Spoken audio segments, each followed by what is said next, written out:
Hey there, fellow shooters. Have you noticed something weird lately?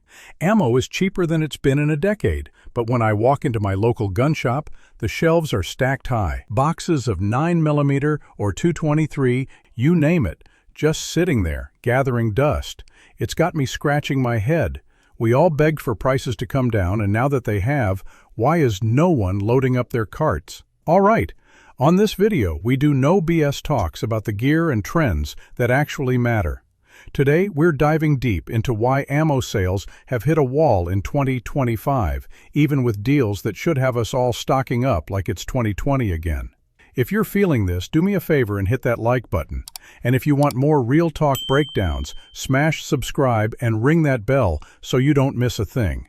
All right, let's get into it.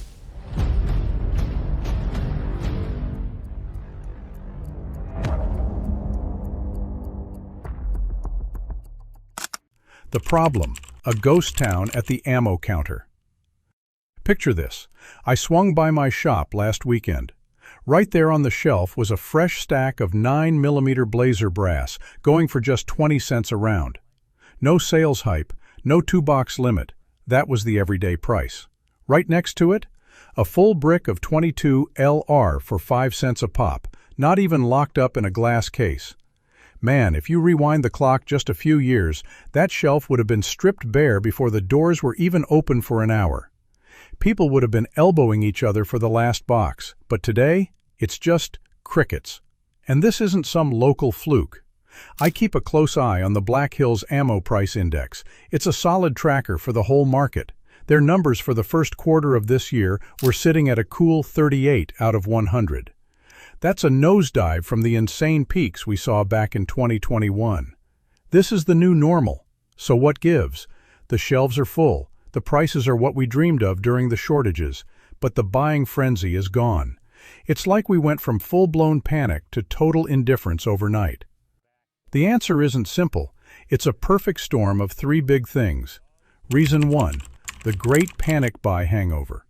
First, let's talk about the elephant in the room, the 2020 hangover. I was right there with you. I remember watching ammo disappear like smoke. Big box stores, mom and pop shops, it didn't matter. Everything was cleaned out. You had the lockdowns, the civil unrest, and a pressure cooker election year. Demand slammed the industry like a 50 cal round. Over 8 million new gun owners jumped in that year alone. And they weren't just buying a box or two. They were grabbing cases like the world was ending. And I'll be honest, I was one of them. I've still got some of that panic-bought stash tucked away in the back of the safe. Let me know in the comments if you do too. Naturally, the manufacturers went into beast mode. Remington fired up their Lone Oak plant again. Federal, Winchester, and Hornady were running 24/7 shifts just to try and keep up. But once the dust settled, the party crashed. Those new owners? They had their fill. And even us old-timers weren't restocking at the same insane pace. What started as endless back orders quickly turned into warehouses literally bursting with unsold inventory. The boom busted. And now, in 2025, production is still outrunning demand by a mile, and the industry is scrambling to find its footing. Reason 2, the economic gut punch. But a market glut is only half the story. The bigger, more painful reason is that we're all getting hammered by real-life money problems. Just head to your local range on a Tuesday afternoon. It's quieter than a suppressed 22. Fewer lanes are full, fewer bangs are echoing off the walls. The guys who are there will all tell you the same thing. Cash is tight. Sure, 9mm at 20 cents a round sounds amazing.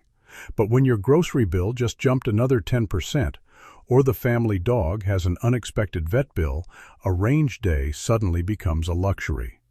The numbers don't lie. National credit card debt just blew past $1 trillion. That's not some abstract number, that's us.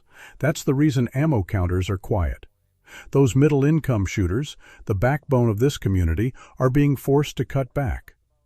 I asked my shooting buddy why he bailed on our last steel challenge match. He just shrugged and said, "Man, the brakes on my truck are shot.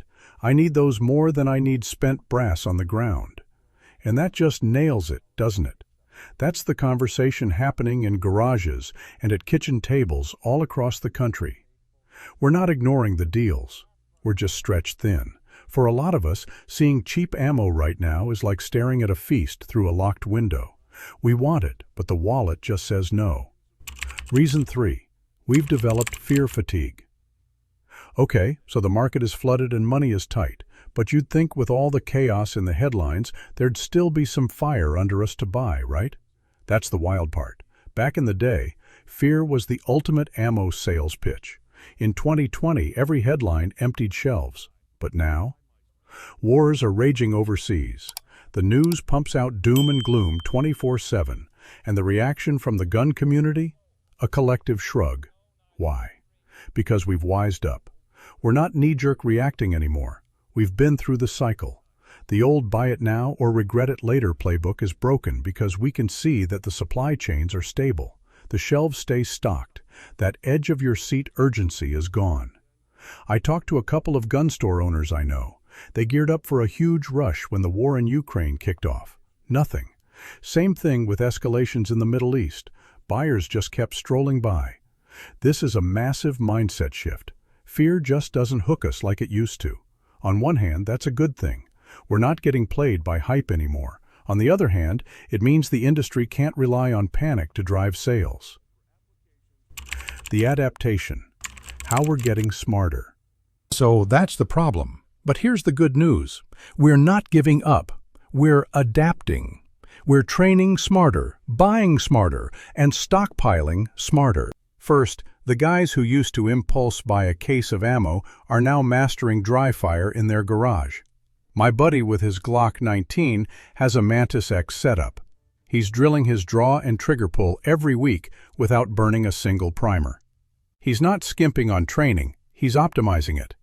This is huge for competitive shooters in USPSA or IDPA. You can perfect your stance, grip, and sight alignment for free. My own groups tightened up noticeably after just a month of consistent dry fire. It's like building muscle memory on a budget. And reloading? It's making a massive comeback. With components easier to find, you can load your own quality 9mm for around 14 cents a round. If you're reusing your brass, you're practically making money.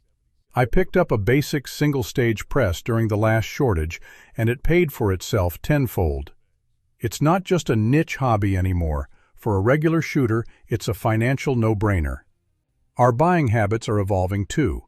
More of us are skipping big retail and heading to gun shows or making private deals. I was at a show in Oklahoma a few months back, and the place was buzzing. Cash was flying for ammo cans of factory 9mm and reload-ready .223. No shipping costs, no online hassle. It was just guys who know a fair price making a deal with a handshake. This shift is forcing local shops to get smart. The good ones are pivoting hard. The counter that used to be piled with marked-up ammo now has reloading presses, powders like Vichta Vuori, and bins of once-fired brass. They're offering services, optic mounting, trigger jobs, Cerakoting, even help with NFA paperwork. They know we're still investing in our gear, even if we're not buying ammo by the truckload. Finally, our whole philosophy on stockpiling has changed. The old way was to just stack whatever you could find to the ceiling, out of fear it would vanish. The new way is all about strategy. It's about building intentional tiers of ammo. Think of it like this. Tier 1, your carry load. This is your premium self-defense ammo, maybe a few hundred rounds of high-quality jacketed hollow points that you've tested in your gun. Always ready to go. Tier 2, your training stock. This is your workhorse ammo, your Blazer, Federal, or PMC. A couple thousand rounds so you can hit the range or take a class without thinking twice. Tier 3, your long-term stash. This is your SHTF Reserve, sealed in ammo cans with desiccants. This is the stuff you buy with a plan and hope you never have to use. This approach keeps you prepared without maxing out your credit cards. It's organized, it's realistic, and it turns your stockpile from a burden of dusty boxes into a genuine asset. Conclusion: a smarter, stronger community. So, to wrap this all up, the ammo market has been turned on its head. But the silence at the ammo counter isn't apathy. It's adaptation. Inflation is real, budgets are tight, and the old fear-based sales tactics don't work on a community that's been there, done that. We're responding by becoming more disciplined shooters. We're mastering dry fire. We're reloading. We're hunting for deals at gun shows. We're building smart, layered stockpiles instead of hoarding out of panic. The culture is maturing. We're more focused, more disciplined, and more resilient. In 2025, it's not about having the biggest pile of ammo. It's about being the smartest shooter you can be. If you're out there training smarter and buying smarter, drop a like below. Let me know in the comments how you're navigating this new landscape. And be sure to subscribe to the channel for more straight talk on gear and tactics. Stay safe out there, folks.